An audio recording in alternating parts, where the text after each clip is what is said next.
and welcome to Revolutions. Episode 9, The Man of Blood.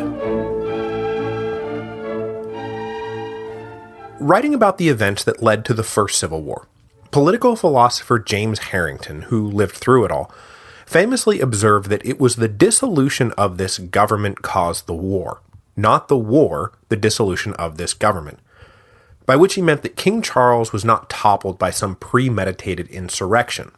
Rather, that it was the total breakdown of political accommodation that led both sides to take up arms.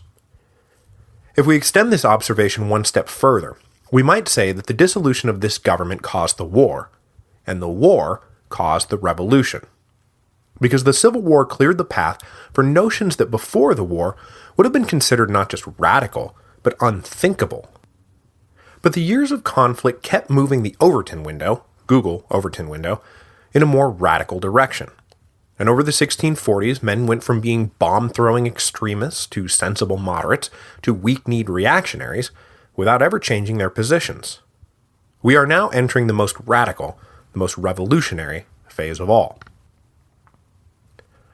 After the army took control of London in August 1647, a split began to open up in the ranks. Senior officers like Fairfax and Cromwell and Henry Ireton, now collectively known as the Grandees, were satisfied with using the reconstituted Parliament to put the king back on the throne under the heads of proposals. But there were some within the ranks who began to argue that King Charles had shown himself to be arrogant, duplicitous, and literally acting contrary to the will of God, and had thus forfeited his right to the crown. The radicalization of the new model army, accelerating over the summer as Presbyterian officers retired, picked up steam with the army now camped outside of London, because vacancies in the ranks were being filled by recruits from inside the city, and some of the new recruits had ulterior motives for joining. A good many of them were active levelers, who planned to infiltrate the army and use it as an instrument of sweeping political reform. So, who the heck are the levelers? They were a loose-knit collection of political radicals who emerged from the middle classes as the First Civil War was winding down. The name leveler, slapped on them by their enemies of course, referred to their alleged plot to abolish property rights and equalize the distribution of wealth, something none of the key levelers did anything but strenuously deny. I should also note that the term leveler is very loosely applied at this point in history. So, although for ease of reference I'm going to be talking about the levelers this and the levelers that, they were not a tightly organized unit. They did, however, share a common belief in goofy things like religious toleration, equality before the law, free trade, universal manhood suffrage, a government answerable to the people based on a written constitution, goofy stuff like that. In the specific political context of the day, they wanted to immediately dissolve the Long Parliament, abolish the House of Lords, and bring the king to trial. To achieve these ends, the levelers planned to convince the agitators, the elected regimental representatives in the new model army, to join their cause. But it appears that many of the agitators took one look at the leveler plan to slash Parliament's oppressive taxation and told them to take a hike, because that tax revenue was earmarked for the soldiers' back pay and forward pay and discharge bonuses and pensions. So the levelers changed tactics at the end of September, and a group of new agitators were suddenly elected from 5 cavalry regiments, and there is strong suspicion among historians that these 5 new agitators were not elected so much as self-declared. The new agitators then started circulating a document called the Case of the Army Truly Stated, which attacked the grandees for selling out the common soldiers, demanded that Parliament be disbanded, and negotiations with the king cease at once.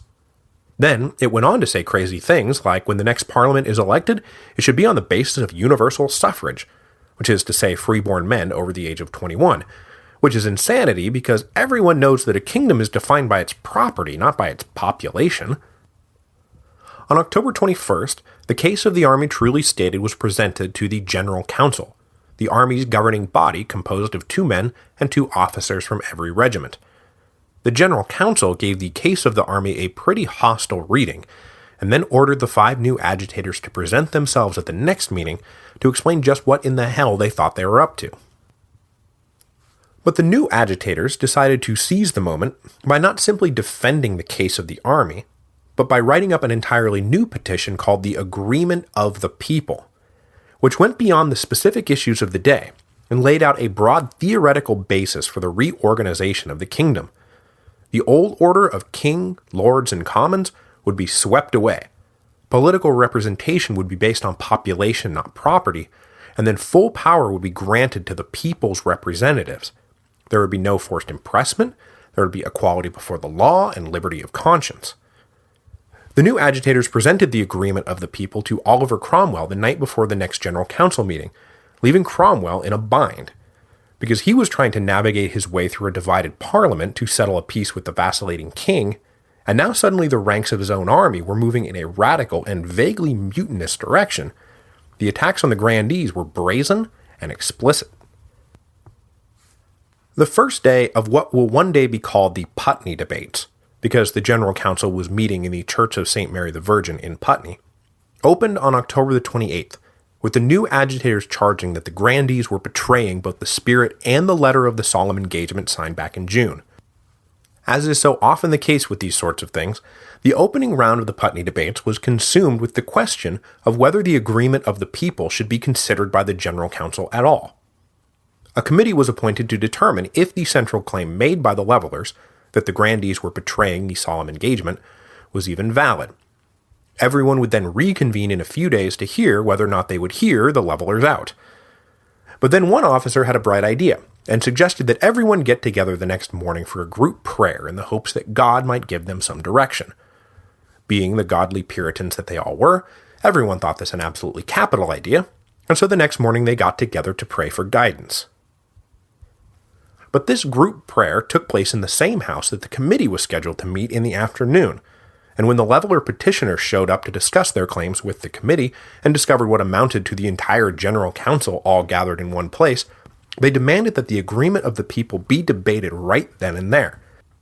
Cromwell tried to scotch the idea, but a certain Colonel Thomas Rainsborough stirred up support for immediate debate, at least as much because he had a personal grudge against Cromwell as for any leveler sympathies he had been harboring, sympathies which didn't appear until, well, just now in fact.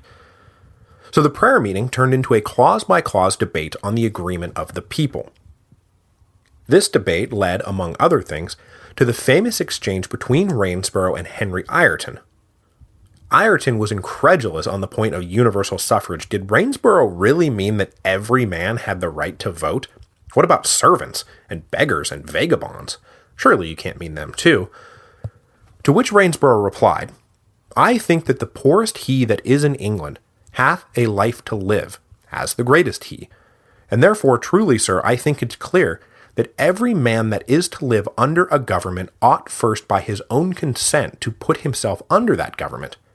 And I do not think that the poorest man in England is not bound in a strict sense to that government, that he hath not a voice to put himself under. This is territory that Western civilization is not going to return to for another century and a half, because Ireton responded with the argument that would continue to carry the day for the next 150 years.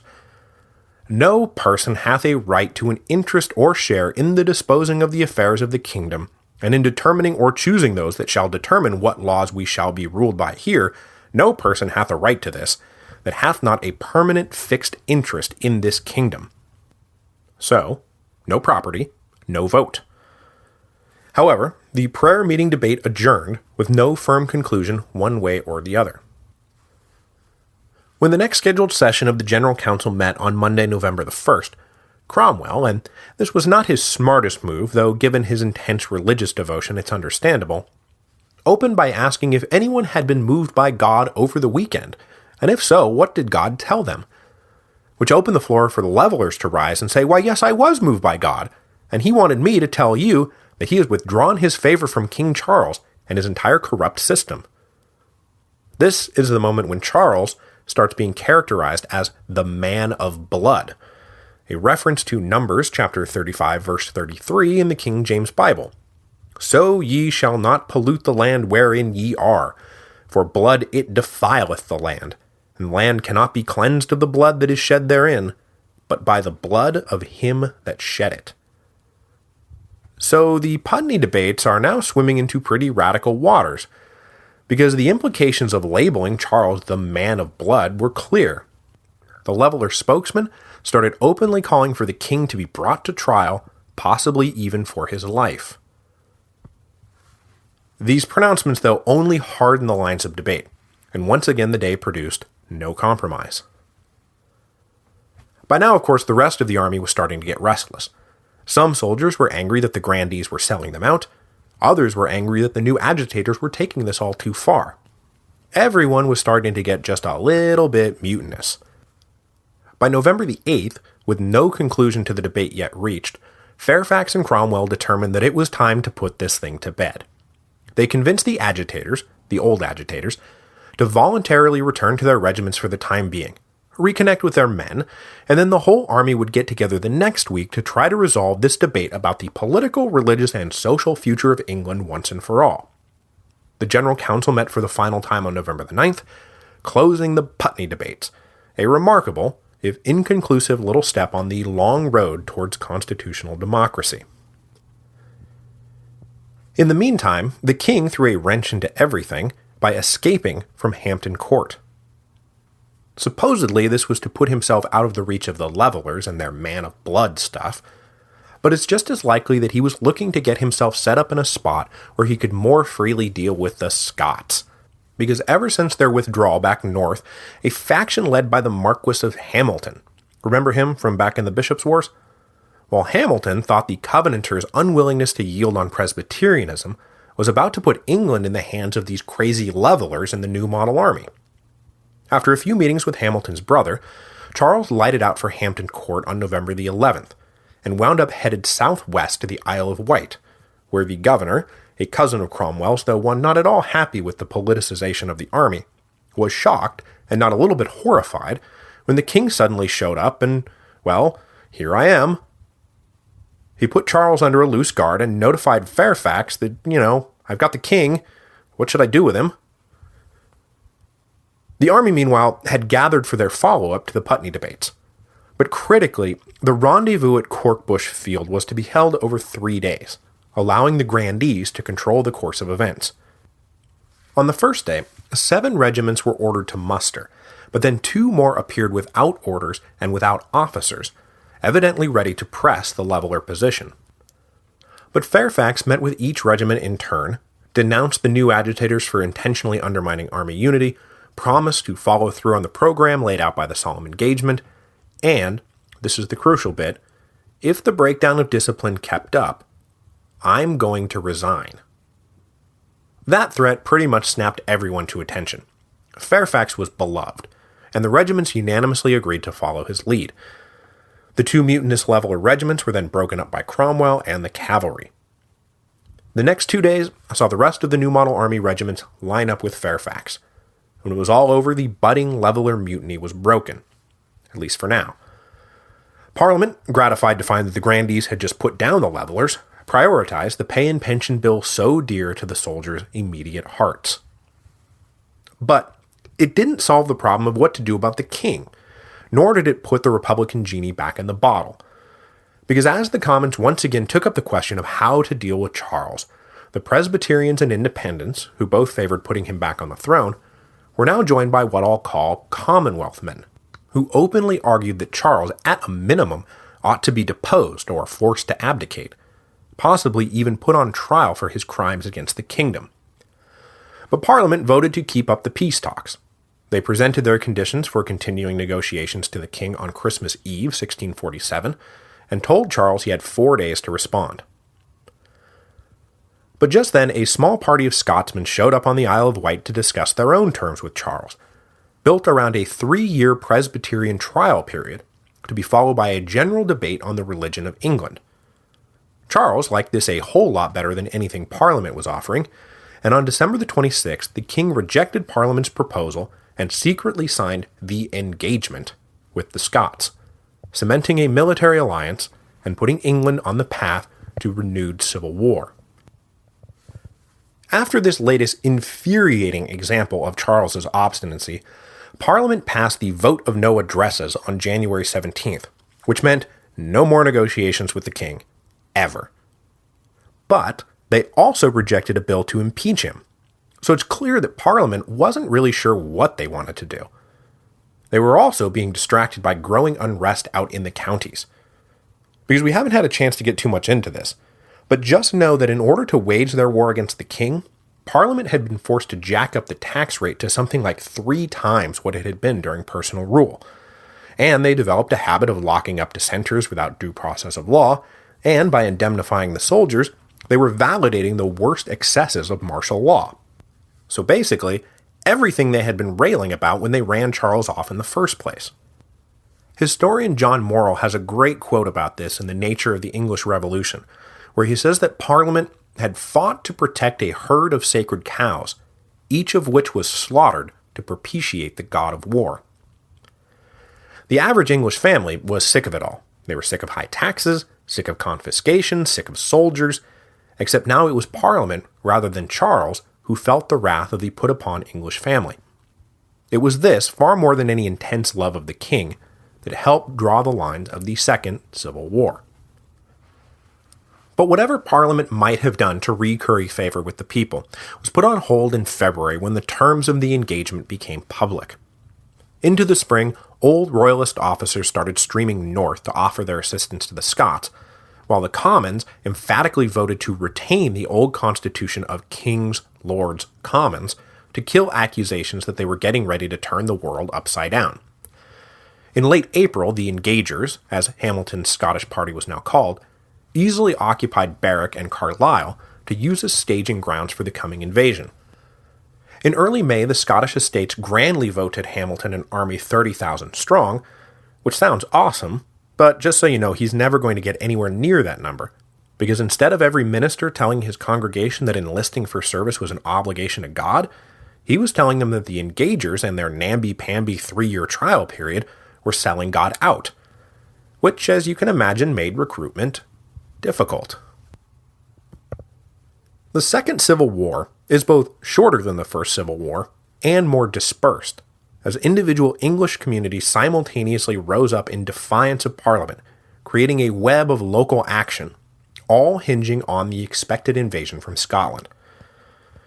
The first official fighting broke out in Wales after Parliament attempted to disband the local regiments. As Cromwell rode off to try to put down this initial uprising, Kent and Essex both flared up, forcing Thomas Fairfax to cease preparations for a campaign against the Scots and march east to deal with the soon-to-be 11,000 men raised by the Earl of Norwich, aka the father of Sir George Goring. Meanwhile, Colonel Thomas Rainsborough continued to prove himself a nuisance to Fairfax and Cromwell. He had gotten Parliament to promote him to Vice Admiral of the fleet, but when he showed up to take his command, the sailors of the flagship, ticked off that their much-loved former admiral had been given the boot, mutinied, put Rainsborough on a boat, and declared for the king. The rest of the navy soon followed. By the end of spring, there were at least 6 different regions in revolt, forcing Fairfax to break up the new model army to go deal with them all individually and simultaneously. The Lord General himself remained stuck in Essex. After Fairfax defeated Norwich's hastily raised army at Maidstone, the remaining royalists retreated to the city of Colchester.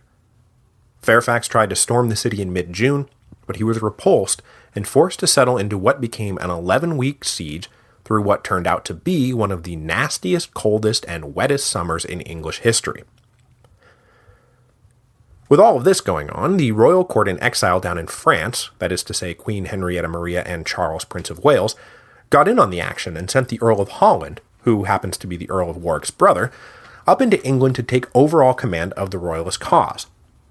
Holland made his way to Surrey, where he started to work up an audacious plan to use the recently flipped navy to go down to France, pick up the Prince of Wales and a bunch of munitions, and then sail up the Thames to capture London. But Holland was discovered before he could pull it all off, and soon wound up the prisoner of the new model army. As July rolled around, practically all corners of England had settled into a bitter stalemate.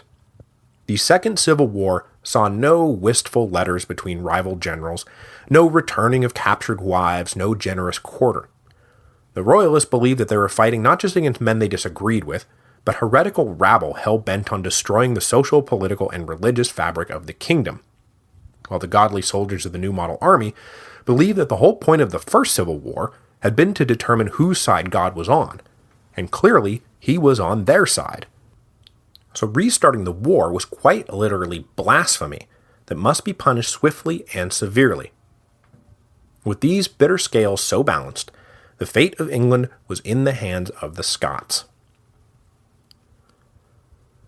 On July the 8th, Hamilton finally started marching south. Far from commanding the 30,000 he had hoped to raise, it was a mere 9 or 10,000 that followed him.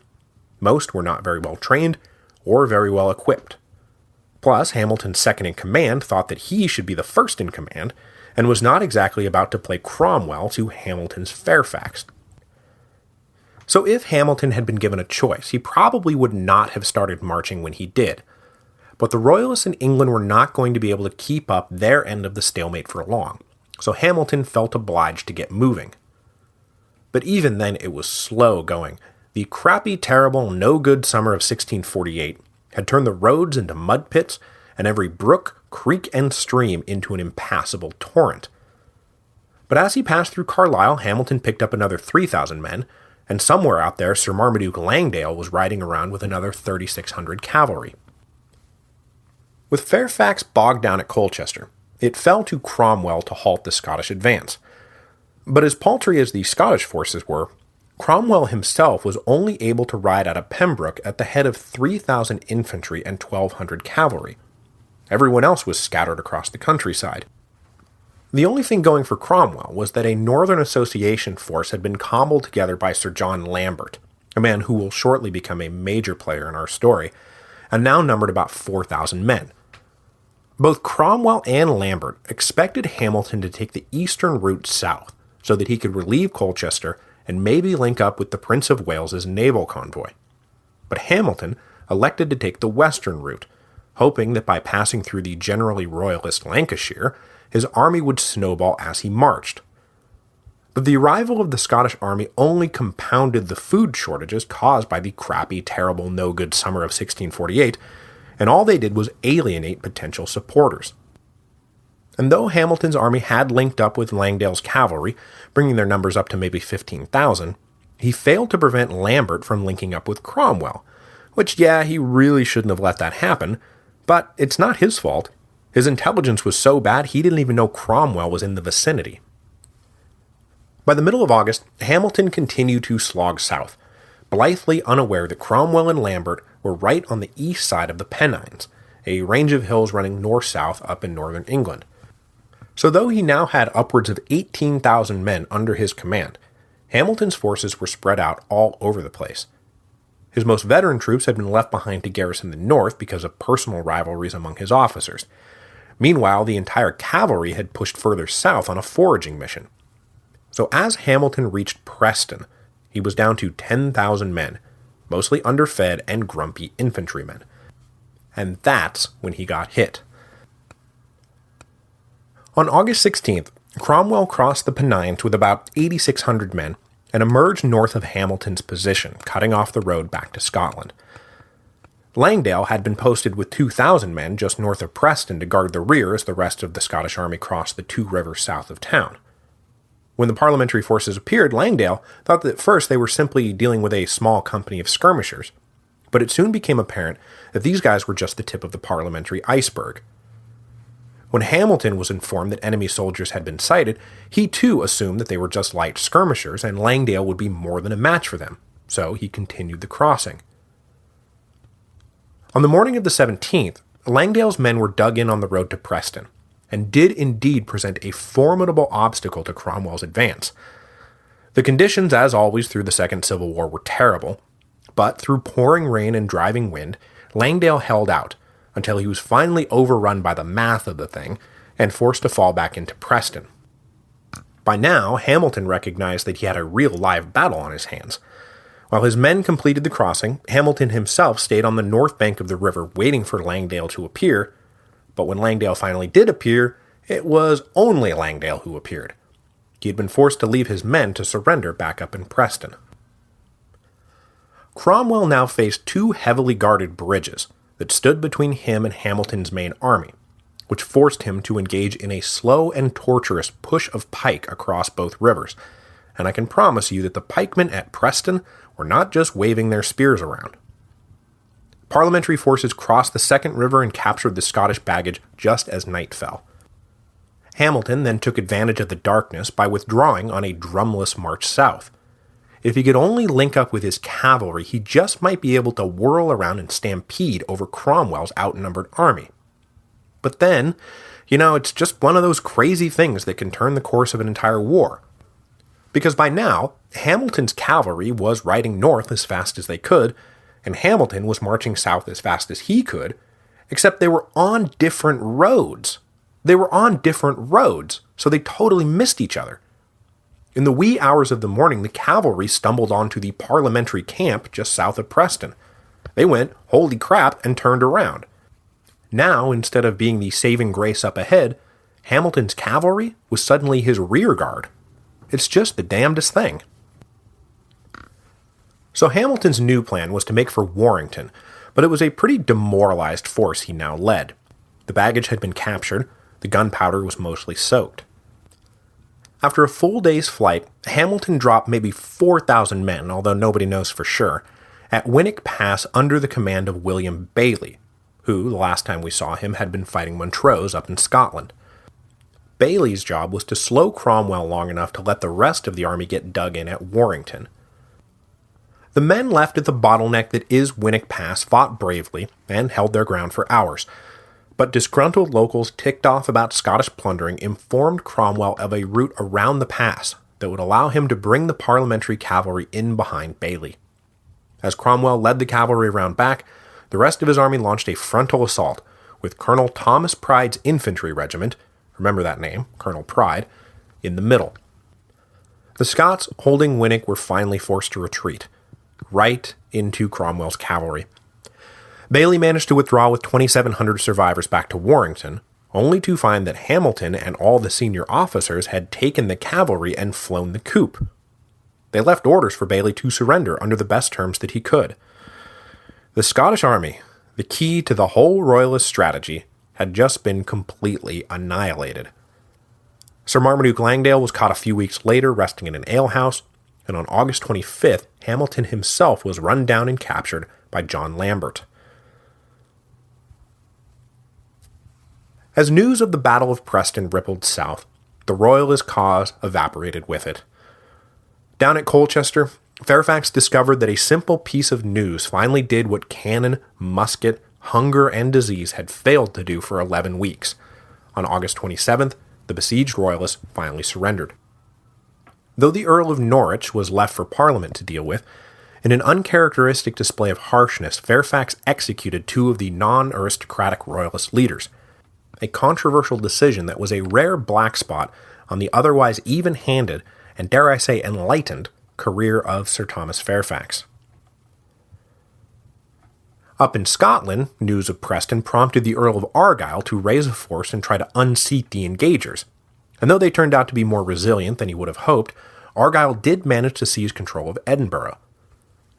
As he was taking the Scottish capital, he learned Cromwell had turned north and was now standing at the border. The Scottish lord sent desperate messages begging Cromwell not to invade, and quickly arranged for the surrender of both Carlisle and Berwick, but Cromwell had had enough scheming from the north. In mid-September he crossed into Scotland, and by October the 4th, he was occupying Edinburgh. Meanwhile, down in Westminster, news of Preston meant that, vote of no addresses notwithstanding, it was high time to start negotiating with the king again, because who doesn't love negotiating with the king? Well, by now it turned out that a lot of people didn't like negotiating with the king. And next week, those people are going to draw up a list of everyone who still thinks that dealing with the king is a good idea, because it's time for them to go. Because really, it's time for the king to go.